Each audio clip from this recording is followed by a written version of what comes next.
Americans by the hundreds of thousands join the unemployment lines. A controversial new law to keep sex offenders off the street.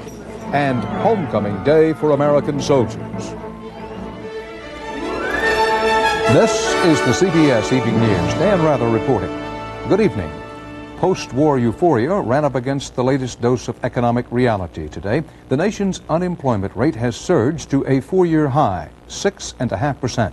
That means almost 500,000 more Americans out of work, and it spells recession. The Federal Reserve today cut a key lending rate to try to stoke up the economy. But the growing numbers of unemployed are finding that they not only have to wait for work, they have to wait longer for benefits. Business correspondent Ray Brady has a report.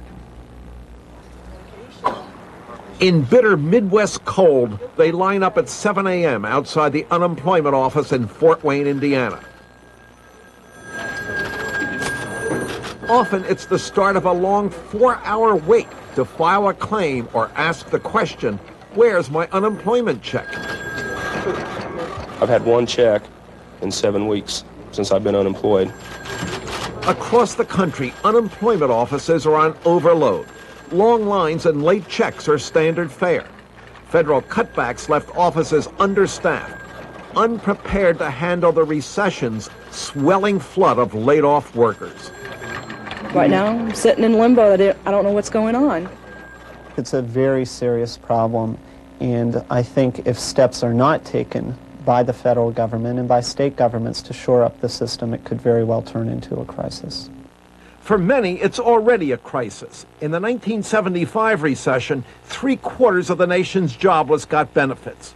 Now it's around 30%, less than half the earlier level.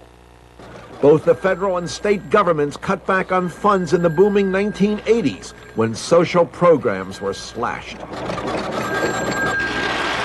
Today's unemployed are feeling the change.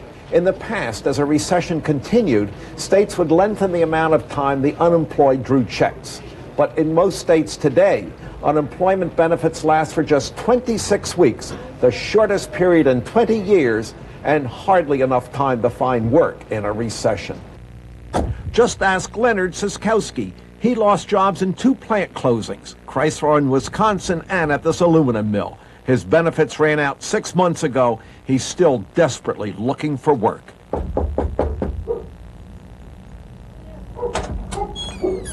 Wonder if you're doing any hiring? None. They're laying off. You taking applications though at all? A shake of the head. Nothing here.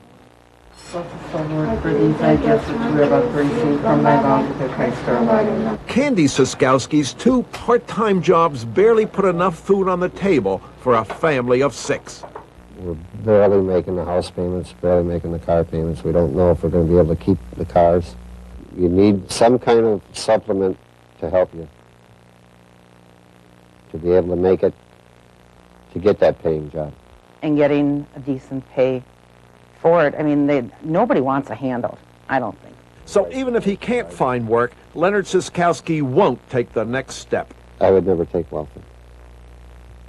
I've worked too hard all my life to go on welfare. I'd live in the street before I'd go on welfare with my family. So he keeps looking. If history is a guide, there will be thousands more long-term unemployed before this recession is over. And thousands more who may end up like Leonard Siskowski, living without unemployment insurance. Ray Brady, CBS News, Kenosha, Wisconsin. Secretary of State Baker began his Middle East peace mission today, meeting with King Fahd in Saudi Arabia. Baker will visit all the major Arab states in the coalition that won the Gulf War, trying to lay the groundwork for talks between Arabs and the Israelis. Tomorrow, the Secretary goes to Kuwait